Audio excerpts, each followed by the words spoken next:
every child we comfort. And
ఒకరోజు ముక్కు, కన్ను, చెవు, చేతులు, కాళ్ళు ఈ 5 పెదాల మీద దాడి చేశాడు. ఈ 5 అన్నాయంట, నోరు ముయ్, నువ్వు ఎక్కువ మాట్లాడుతున్నావు, నోరు ముయ్యకపోతే మేము ఊరుకోము అన్నాయంటండి ఈ 5 అవయవాలు. అప్పుడు నోరు మూసిందంటండి. ఇవన్నీ ఇప్పుడు చేతులకి, కాళ్ళకి, కళ్ళకి, ముక్కుకి, చెవుకు అనుకున్నాయంట. భలే నోరు ముంచేసాం అని చెప్పి ఈ 5 అవయవాలు పండగ చేసుకున్నాయంట. 2 రోజులు అయ్యేటికి కొంచెం నీరసం వచ్చింది బాడీకి, ఎందుకంటే అన్నం తింటలేదు మరి నోరు. 3వ రోజు 3 రోజులు ఏం తినలేదు, కాళ్ళు సరిగా దడదలాడుతున్నాయంట, పని చేస్తలేదు. 5వ రోజు 6వ రోజు 7వ రోజు వచ్చింది, కాళ్ళు ముందుకు వెళ్తలేదంట, చేతులు పని చేయడం లేదు, కళ్ళు మసక కనబడుతున్నాయి, చెవు పని చేయడం లేదు, ముక్కు పని చేయడం లేదు. ఈ 5 అనుకుంటున్నాయంటే బాబోయ్ తింటరా మనకు బలహీనత వచ్చేసింది, మనం నోరు మీద దాడి చేయకుండా ఉంటే బాగున్నాం, నోరునేమో నోరు ముయ్యన్నాం, అది మూసింది తెరవలేదు, 7 రోజులు అయింది, మన కాళ్ళు నడుపుతలే, చేతులు పని చేయడం లేదని ఈ 5 సారీ చెప్పాయంట. అమ్మా మా తప్పు అయిపోయిందమ్మా, మమ్మల్ని క్షమించి అన్నాయంట. కాబట్టి ఎప్పుడైతే తప్పు ఒప్పుకున్నాయో అప్పుడు నోరు తెలిసి అన్నం తిన్నదంట. అప్పుడు మళ్ళీ కాళ్ళు చేతులు పనిచేసాయి. దేవుని వాక్యం మీద చాలామంది దాడి చేస్తారు, వాక్యాన్ని ఎటకారించే వాళ్ళు ఉంటారు, విమర్శించే వాళ్ళు ఉంటారు, ద్వేషించే వాళ్ళు ఉంటారు. చాలా తప్పది, అలా చేయకూడదు. అలా చేయడం వల్ల నీకే ప్రమాదం. అంటే ఒక వ్యక్తి ఒక రకంగా వాడబడినప్పుడు నువ్వు ఇష్టపడాలి. ఆ వ్యక్తి ఏంటంటే అలా ఉన్నాడు, అలా వాడబడుతున్నాడు ఏంటి, బుద్ధన్నా లేదు అనకూడదు, వాక్యంతో కంపేర్ చేయాలి. అతను అలా వాడబడడం దేవుని చిత్తం, నువ్వు కాదనడానికి నువ్వెవరు? బైబిల్ కంటే ముందు మనం పుట్టలేదు, బైబిల్ ఎప్పుడో పుట్టింది. బైబిల్లో ఉన్నవాళ్ళు హతసాక్షులు అయ్యారు, బైబిల్ అనుసరించేవారు కోట్ల మంది దేవుని కొరకు ప్రాణాలు పెట్టారు. ఈ మధ్యకాలంలో మనం పుట్టాము, విమర్శించడానికి నువ్వు నేను సరిపోం.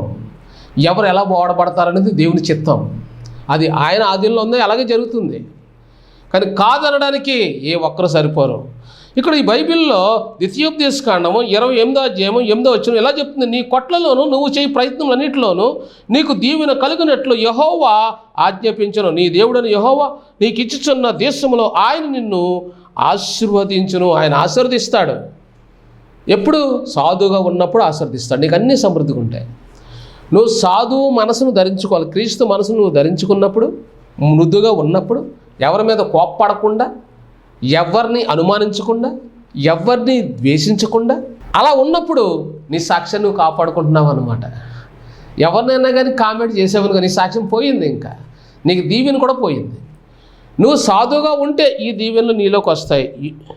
ఇక్కడ ఏముందంటే యోబు 31:4, ఆయన నా ప్రవర్తన ఎరుగును కదా, నా అడుగు జాడలన్నిటినీ లెక్కించును కదా. చూసారా, నువ్వు గుడికి వెళ్తున్నప్పుడు నీ కాళ్ళు త్వరగా వెళ్తున్నాయా లేట్గా వెళ్తున్నాయా? టేప్ ఇచ్చి కొలుస్తున్నాడు. మార్కెట్కే నీ కాళ్ళు త్వరగా వెళ్తాయి, సీరియల్కి నీ కాళ్ళు త్వరగా వెళ్తాయి, నీ కాళ్ళు త్వరగా చూస్తాయి, భోజనానికి నీ చేతులు త్వరగా, నీ కాళ్ళు త్వరగా పరిగెడతాయి, నోరు కూడా సహకరిస్తుంది, అన్నిటికీ నీ నోరు సహకరిస్తుంది. కానీ గుడిలోకి వస్తే పాట పాడవు, గుడిలోకి అయితే నీ కాళ్ళు లేటుగా వస్తున్నాయి, గుడికి నువ్వు ఇవ్వాల్సింది దశమ భాగం కూడా ఇవ్వవు. అన్ని లోపాలే. నీ చేతిలో లోపం, నీ కాళ్ళలో లోపం, నీ నోట్లో లోపం, నీ చూపుల్లో లోపం. కాబట్టి ఆయన నీ లెక్కలు కడుతున్నాడు, ఆయన కొలతలు వేస్తున్నాడు. ఈ కొలతల్లో నువ్వు గెలాలంటే అందరికంటే ముందు గుడికి వెళ్ళాలి. 10 నిమిషాలు ముందు వెళ్ళాలి. 10 నిమిషాలు లేటుగా వెళ్తే నువ్వు సంవత్సరం అంతా వెళ్ళలేనట్టే లెక్క. నీ ప్రార్థన జవాబు రాదు. రోమపత్రిక 14:4 పరుని సేవకునికి తీర్పు తీర్చుటకు నీవెవడవు. ఏమంటున్నాడు? అవతల సేవకుడికి తీర్పు తీర్చడానికి నీకు హక్కు లేదు విశ్వాసి. ఓ సేవకుడా, అవతల సేవకుడిని తప్పు పట్టడం నీ సేవకే ప్రమాదం. అవతల సేవకుడిని తప్పు పట్టకూడదు, ఎందుకంటే అది సాధువుకుండే లక్షణం కాదు. ఇక్కడ మరో మాట రాస్తుంది, హెబ్రీ 7:22 నీవు నిరంతరము యాజకుడివై ఉన్నావని ప్రభు ప్రమాణం చేశాను, ఆయన పశ్చాత్తాపడడం. నువ్వు నిరంతరము యాజకుడిగా ఉండాలని దేవుడు, ఇది యేసుక్రీస్తు మీద వ్రాయబడింది, మన కోసం కూడా వ్రాయబడింది. నువ్వు నిరంతరం నాకు యాజకుడిగా ఉంటావని అవతల వ్యక్తి దైవజనుడు దేవుడు ప్రతిష్ఠించాడు, లేక నిన్ను ప్రతిష్ఠించాడు. అవతల వ్యక్తిని ప్రతిష్ఠించాడు, నిన్ను ప్రతిష్ఠించాడు. నువ్వు దైవజనుడే, అతడు దైవజనుడే. కానీ వేరు కృపావారాలు అంతే. అతను వేరే విధంగా వాడబడుతున్నావు, నువ్వు ఇంకోలా వాడబడుతున్నావు. నీవు ఆయనను విమర్శించకూడదు, ఆయన నిన్ను విమర్శించకూడదు. ఎందుకంటే మిమ్మలను ప్రతిష్ఠించింది ప్రభు. హెబ్రీ 7:22 లూకా 22:3 అంతటా 12 మంది శిష్యుల సంఖ్యలో చేరిన ఇస్కరియోతు అనబడిన యోధలో సాతాను ప్రవేశించింది. ఇక్కడ ఇతను కూడా సేవకుడే, ఒకప్పుడు బలంగా వాడబడ్డాడు. ఇతను ఎప్పుడైతే డబ్బు మీద మమకారం పెరిగింది, డబ్బు కావాలనుకున్నాడు, యేసులు అమ్మాలి అనుకున్నాడు. ఎప్పుడంటే సాతాను ప్రవేశించాక. ఇతను డబ్బును ఆశించాడు కాబట్టి సాతాను ప్రవేశించింది. ఇతను ఏం చేయాలనుకున్నాడు? యేసుని అమ్మేయాలనుకున్నాడు. ఏమంటే న్యాయమేనా? యేసుని అమ్మేయడం న్యాయమేనా? ఇతను ఏం చేశాడంటే మరి సాతాను ఇతరులో ప్రవేశించాడు, ఇంకొక ఇద్దరిని కలుపుకున్నాడు. ఇతను ఏం చేశాడంటే గనుక వాడు వెళ్ళి ఆయనను వారికి ఎలాగ అప్పగింపవచ్చునో దానిని గురించి ప్రధాన యాజకులతోనూ అధిపతులతోనూ మాటలాడాను. ఏమంటే ఇతనికి మళ్ళీ ఇంకొక 2 గుంపులు సాయం తీసుకున్నాడు. ప్రధాన యాజకుల గుంపు సాయం తీసుకున్నాడు, అధిపతుల గుంపును సాయం తీసుకున్నాడు. ఇతనికి ధైర్యం సరిపోతలేదా? యోధేశ్వరులలో సైతాన్ ఉంది, అధిపతుల్లోని సైతాన్ ఉంది, ప్రధాన యాజకుల్లో సైతాన్ ఉంది.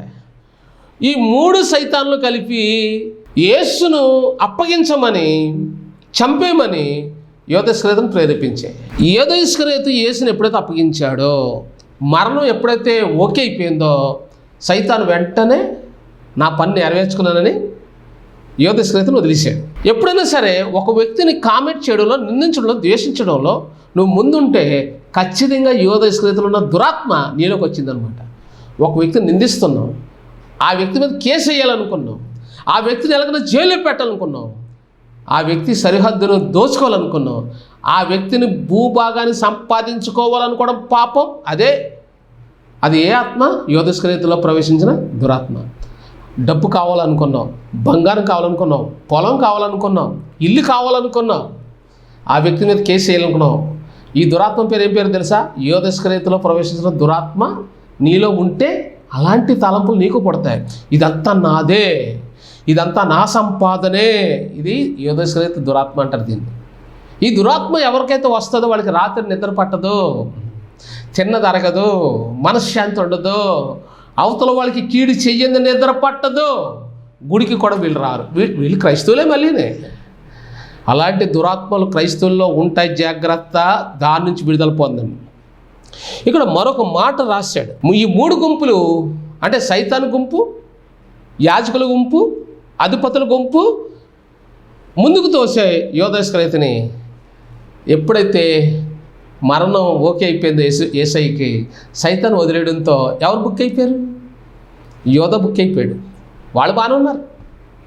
చాలామంది వాళ్ళ మాట వీళ్ళ మాట వింటారు. వీళ్ళు చెప్పుడు మాటలు వీళ్ళు ముందుకెళ్ళి ఏం చేస్తావు నువ్వు, రా చూసుకుందాం అంటారు. అంటే వెనకాల ఉన్న అన్నను చూసి వీళ్ళు కేకలేస్తుంటారు. తీరా బుక్ అయిపోయేది ఎవరు? వెనకాల ఉన్నవాళ్ళు తప్పించుకుంటారు. ముందుకెళ్ళినాడు జైలుకి వెళ్ళిపోతాడు, ముందుకెళ్ళినాడు దేవుడి దృష్టిలో పాపిగా, నేరస్తుడిగా నరకానికి వెళ్ళిపోతాడు. ఎవడన్నా ప్రోత్సహిస్తే మాట్లాడుకో, చాలామంది ఏం చేస్తారంటే ఈ మధ్యకాలంలో 3-4 గుంపు కలిసి మన పాస్టర్ గారు అలాంటోడు ఇలాంటోడు అని చెప్పి నిందలు వేస్తుంటారు. ఆ నిందలు వేసినప్పుడు 4 కలిసి ఒకడు ముందు పెట్టి ముందుకు పంపిస్తారు. ఆ ఒక్కడు వచ్చి ఏం చేస్తాడంటే పాస్టర్ గారి మీద తిరుగుబాటు చేస్తాడు. మాస్టర్ గారు మీరు కరెక్ట్ కదండి అంటాడు. ఎందుకీ ముందుకు నెట్టినోళ్ళు 3, ముందుకు వచ్చినోడు ఒకడు, 4లో ఒకడు ముందుకు వచ్చాడు. వీడు ఏం చేశాడు? బుక్ అయిపోయాడు. దేవుని దృష్టిలో నేరస్తులు అయ్యాడు. 3 తప్పించుకున్నారు. కాబట్టి 3 మాటలను వినకూడదు. ఎవరి మాట వినకూడదు. ఇంట్లో వాళ్ళ మాట వినకూడదు, వీధిలో వాళ్ళ మాట వినకూడదు, చర్చిలో ఎవరి మాట వినకూడదు. అలాగే వింటే నువ్వు యోధ ఇస్కరియోతు దురాత్మ, గెరసెనలో దురాత్మతో స్నేహం చేస్తున్నావు అనమాట. నీకు సాధత్వం పోయిందనమాట. యేసుక్రీస్తు సాధు. ఆయన నీతిమంతులను విడిచిపెట్టువాడు కాదు, మరువాడు ఆయన. ఆయన నీతిమంతుల పక్షముల వహించేవాడు దేవుడు.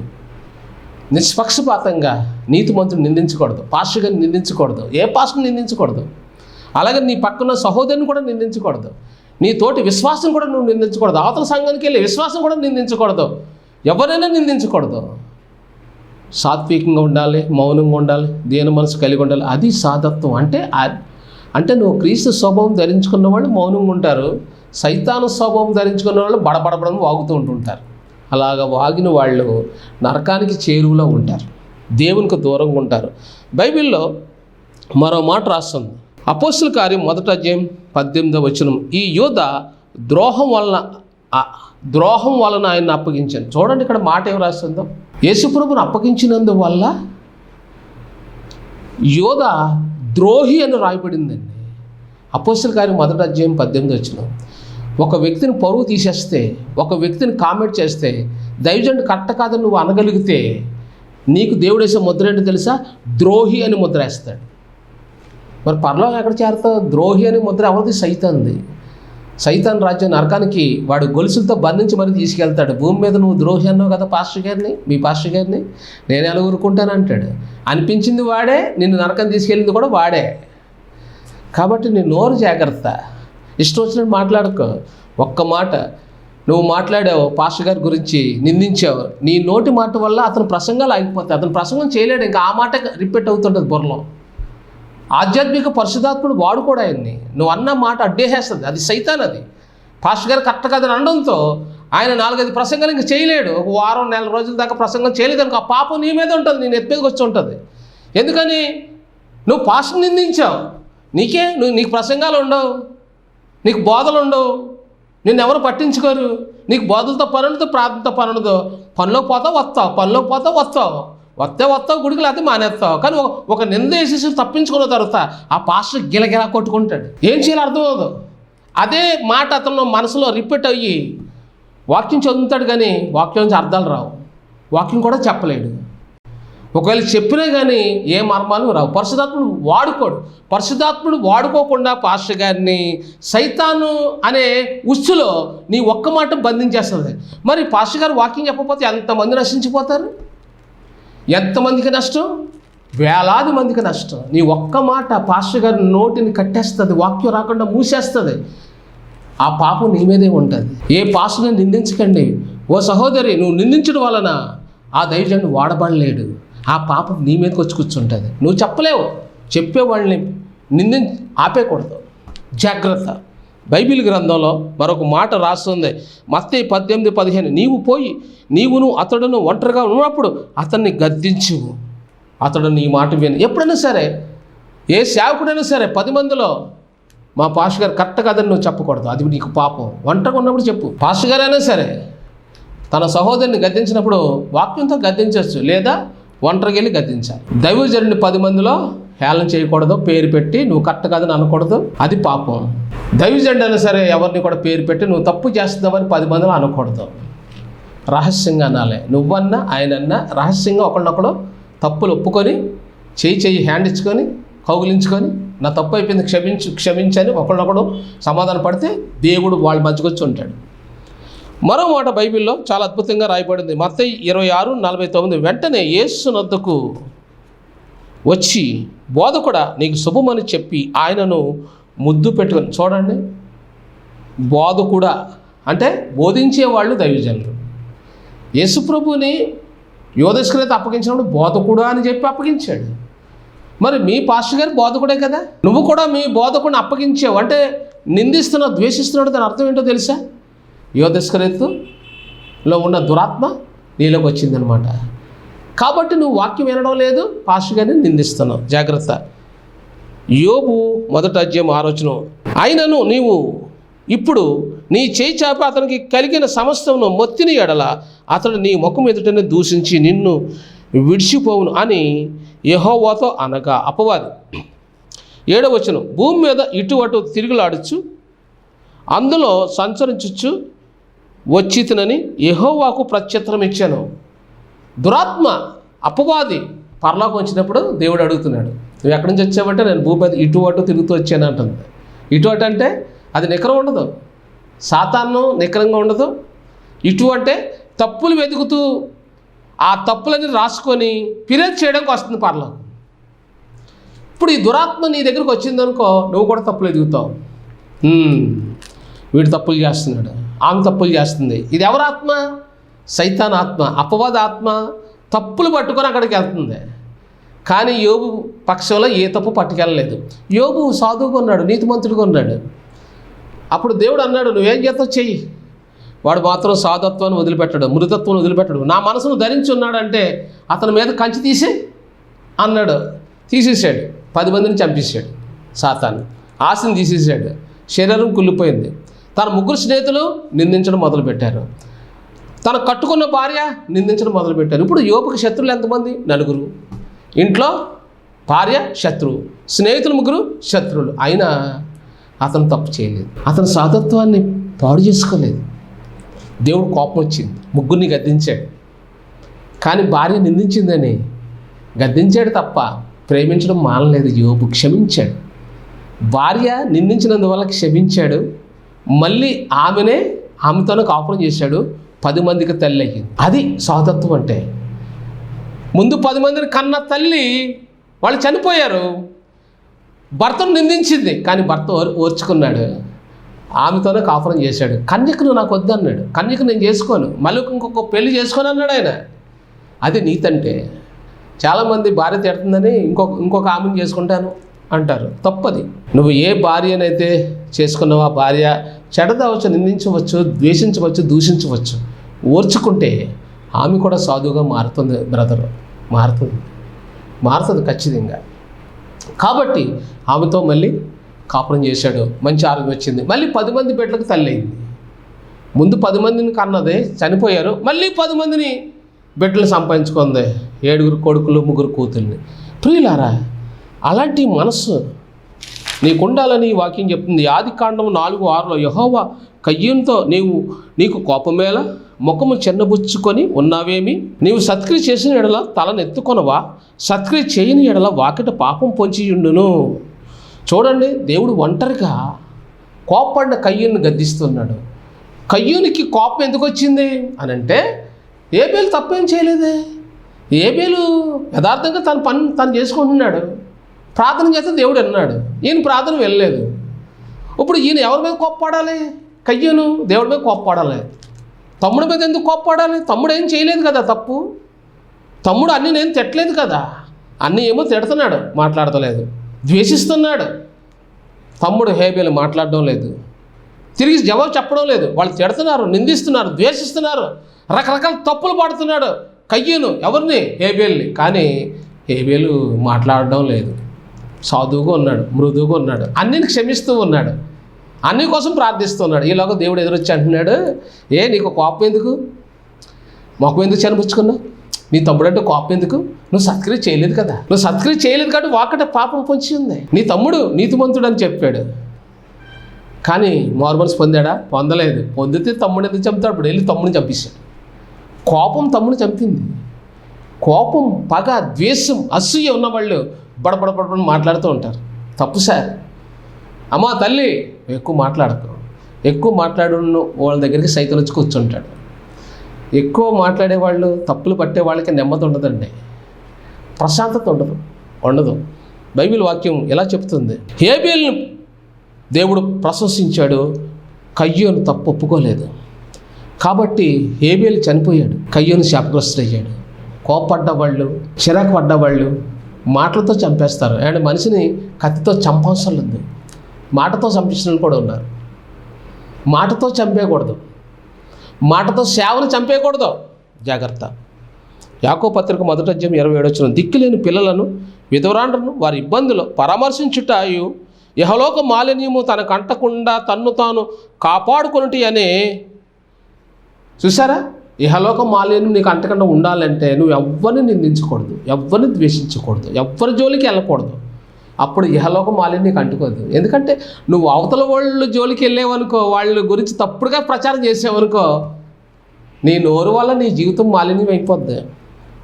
యాకోబు పత్రిక 2:8-12 మెట్టుకు నీ వలె నీ పొరుగువాని ప్రేమించుము, లేఖనములో ఉన్నట్టి ప్రాముఖ్యమైన ఈ ఆజ్ఞను మీరు నెరవేర్చిన ఎడల బాగుగానే ప్రవర్తించిన వారు అగుదురు. చూసారా, నీ పొరుగువాడిని నువ్వు ప్రేమించాలన్నాడు. అంటే నీ పొరుగువారంటే నీ శరీరాన్ని నువ్వు ఎలా ప్రేమించుకుంటున్నావో అవతల శరీరం కూడా నీలాంటిదే, అవతల మనిషి కూడా నీలాంటి వాడు. నిన్ను తిడితే నువ్వెలా బాధపడతావో అవతల వ్యక్తి నువ్వు తిడితే దేవుడు బాధపడుతున్నాడు.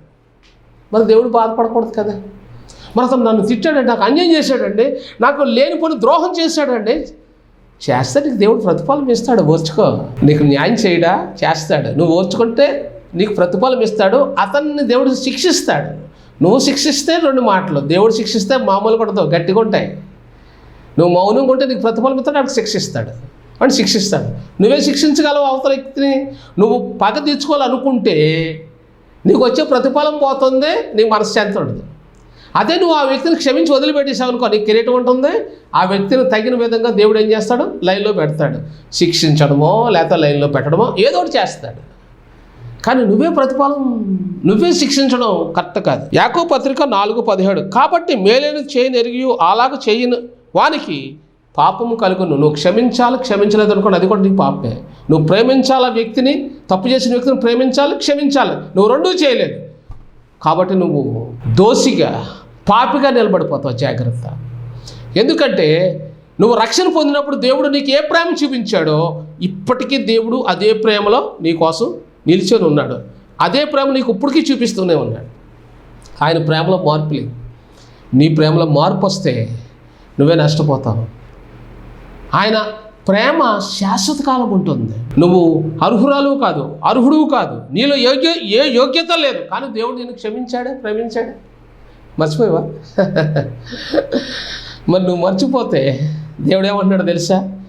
చాలా అద్భుతమైన మాటలు ఉన్నాయి ఇక్కడ. యాకోబు పత్రిక 5:20 పాపిని వాని తప్పు మార్గం నుండి మళ్లించువాడు మరణం నుండి ఒక ఆత్మను రక్షించి అనేక పాపములను కప్పివేయనని తాను తెలుసుకునేవాళ్ళను. నువ్వు ఎప్పుడైతే అనేక పాపాలు చేసావో, ఇప్పుడు త్రాగుడు త్రాగావు, యేసుప్రభువుని నమ్ముకొని త్రాగుడు త్రాగావు, చాలా ఎదవ పనులు చేసావు, దొంగ పనులు చేసావు. నువ్వేం చేయాలి తెలుసా? నీ తప్పులు ఒప్పుకొని ఒక వ్యక్తిని క్రీస్తులకు నడిపిస్తే, లేదా 2 మనుషులు క్రీస్తులకు నడిపిస్తే అప్పుడు దేవుడు నీ తప్పులు క్షమిస్తాడు, లేదంటే క్షమించడు. నువ్వు దశంభాగం ఇవ్వడం మానేసావనుకో, నీ తప్పు నువ్వు తెలుసుకొని దశంభాగం కరెక్ట్గా ఇవ్వాలి. దేవుడికి ఇవ్వాల్సింది కరెక్ట్గా ఇచ్చి, దేవుడు చెప్పింది కరెక్ట్గా చేసి, ఒక పాపిని మాత్రం క్రీస్తును నడిపిస్తేనే నీ పాపాలు క్షమిస్తాడు, లేదంటే క్షమించు. మరో మాట రోమా 13:11 ఇలా రాస్తుంది, మరియు మీరు కాలమును ఎరిగి నిద్ర మేలుకొని వేళ అయినదని తెలుసుకొని అలాగు చేయుడు. ఎలా చేయాలి? కాలం మారింది, పరిస్థితులు మారే. ఈ రోజులు భయంకరమైన దినాల్లోకి వచ్చావు, నిద్ర మేలుకో. ఇంకా పాత జీవితంలో ఉన్నావేంటి? ఇంకా పాపంలోనే ఉన్నావేంటి? ఇంకా అబద్ధాల్లోనే ఉన్నావు. గుడికి నిర్లక్ష్యం, దేవుని సన్నిధికి నిర్లక్ష్యం, వాక్యానికి నిర్లక్ష్యం, దైవజనుడికి నిర్లక్ష్యం, బైబిల్ చదివింది లేదు, ప్రార్థన లేదు నీ జీవితంలో, పాత బ్రతుకులో ఉన్నావు. కాబట్టి ఇక్కడ వాక్యం చెప్తుందంటే నిద్ర మేలుకొని వేళ అయినదని తెలుసుకొని అలాగు చేయుడు. అంటే మీరు ఏం చేయాలి? కాలాన్ని బట్టి, పరిస్థితిని బట్టి పాపాన్ని విడిచిపెట్టి వాక్యాన్ని అనుసరించాలి. 1 కొరింథీ 13:3 ప్రేమ లేని వాడిని అయితే నేను వ్యర్థుడను అని రాస్తుంది. ప్రకటన 2:4 అయినను మొదట నీకుండిన ప్రేమను నీ వదిలితివని నేను నీ మీద తప్పు ఒకటి మోపవలసి ఉన్నది. చూసారా, మొదటి ప్రేమను కోల్పోయావు. ముందు గుడికి త్వరగా వెళ్ళేవాడు, ఇప్పుడు మానేశావు. నువ్వు అన్ని విషయాలు ముందున్నాడు, ఇచ్చేవాడు, చక్కబెట్టేవాడు, పరిచయం చేసేవాడు. ఇప్పుడు పరిచయం చేయడం లేదు, ఇస్తా లేదు, ఏకీభించలేదు, పాస్టర్ అంటే ఇష్టం లేదు. సాతాను ఆత్మ నీలోకి వచ్చింది. అందుకని నీ జీవితంలో నెమ్మది లేదు, నెమ్మది కోల్పోయావు. కీర్తన 15:1 యెహోవా నీ గుడారంలో అతిథిగా ఉండదగిన వాడు ఎవడో, నీ పరిశుద్ధ పర్వతం మీద నివసింపదగిన వాడు ఎవడో, యథార్థమైన ప్రవర్తన కలిగి నీతిని అనుసరించుచు హృదయపూర్వకంగా నిజము పలుకువాడే తన చెలికానికి కీడు చెయ్యడు. చూసారా, సాధుత్వం ఉన్నవాడు ఎవరికి కీడు చేయడు. కీడు అనుభవిస్తాడు, కీడు చేయడు. నష్టం అనుభవిస్తాడు, నష్టం చేయడు. మోసం, కష్టాలు, అవమానాలు, నిందలు అన్నీ భరిస్తాడు. కానీ తిరిగి అవి ఏమీ చేయకుండా అవతల వ్యక్తిని హృదయపూర్వక క్షమించేస్తాడు. అది ప్రేమ అంటే. క్రీస్తు నువ్వు పాపంలో ఉండగానే నీ కొరకు ప్రాణం పెట్టాడు, నిన్ను విమోచించాడు. ఇప్పుడు నీవు కూడా క్రీస్తులో ఉన్నాను అని చెప్పుకుంటున్న నీవు క్రీస్తు వలె ఆయన హృదయం నువ్వు ధరించుకోవాలి. సాధు అంటూ మనసు ధరించుకోవాలి. క్రీస్తు వలె ఉండుటకు నిన్ను నీవు ప్రయత్నించు. దేవుడు నిన్ను సాధువుగా మారుస్తాడు. కాబట్టి యెహోవా సాధువులను కాపాడువాడు. కాబట్టి సత్క్రియ, కయ్యూనులో సత్క్రియ లేదు, హేబెలులో సత్క్రియ ఉంది. సత్క్రియ అంటే దేవుడికి ఇచ్చేది సత్క్రియ, దేవుడు పని చేయడం సత్క్రియ, ఒక పాపిని క్రీస్తును నడిపించడం సత్క్రియ. నువ్వు సువార్త ప్రకటించు, ఒక మనిషిని రక్షించు, నశించిపోతున్న ఆత్మల పట్ల నీకు భారము లేదు, బాధ్యత లేదు, సువార్త లేదు, ఒక ఆత్మను రక్షించు. నీకు సత్క్రియ లేదు, సత్క్రియ చేసే పాస్టర్ గారిని మాత్రం నిందిస్తావు. అది నీకు పాపం. అది యాకోబు పత్రిక 5:20 చెప్తుంది, అది నీకు పాపం. కాబట్టి వాకిట్ అనే పాపం పొంచియుండును, జాగ్రత్త. నీ నోటి మాటే నిన్ను ప్రేరేపించే వాళ్ళు పాపమే నిన్ను బందీగా చేసేస్తుంది. వాళ్ళు బాగానే ఉంటారు. యోధేశ్వరేతను ముందుకు నెట్టారు ఎవరు? ప్రధాన యాజకులు, అధిపతులు. వాళ్ళు బాగానే ఉన్నారు. ఈయన ఊరేసుకుని చచ్చిపోయాడు, పేగులు పెట్టుకొచ్చే దుర్భరమైన భయంకరమైన చావు ఈయన చచ్చిపోయాడు. అపోస్తల కార్యం 1:18 ద్రోహి యోధా అని రాస్తుంది. ఎవరిని విమర్శించినా, ఎవరిని ద్వేషించినా, ఎవరి కోసం చెడ్డగా చెప్పినా ఆ చెప్పిన వాళ్ళు ద్రోహులు అవుతారని బైబిల్ చెప్తుంది. ఒకవేళ నీ భర్త కావచ్చు, నీ కొడుకు కావచ్చు, నీ స్నేహితుడు కావచ్చు, మరి ఎవరైనా కావచ్చు, నీ తోటి సహోదరు కావచ్చు, దైవజనుడు కావచ్చు, ఒంటరిగా ఉన్నప్పుడు వెళ్ళి మీలో ఈ తప్పు ఉందండి, నేను అనడంలో తప్పు లేదు, అది పాస్టర్ గారైనా విశ్వాస అయినా, మీలో ఈ తప్పు ఉందండి మార్చుకోండి అని ఒంటరిగా చెప్తే దేవుడు అంగీకరిస్తాడు. నలుగురిలో కానీ నువ్వు తప్పు పట్టావా, దేవుడు కూడా నిన్ను అంగీకరించాడు. మర్చిపోకు. దేవుడి మాటలు దించండి. పరిశుద్ధ ఈ వాక్యం బిడ్డలు దీవించండి. నీ రాకడలో సిద్ధపరచండి. యేసు నామములో ప్రార్థిస్తున్నాం తండ్రి, ఆమేన్. వందనాలు. జీవిత యాత్రలో, నా జీవన యాత్రలు, నే వెళ్ళే త్రోవలు, నాకంటే ముందుగా నే వెళ్ళే త్రోవలు, నాకంటే ముందుగా నా తోడుగా, నా నీడగా, నా తోడుగా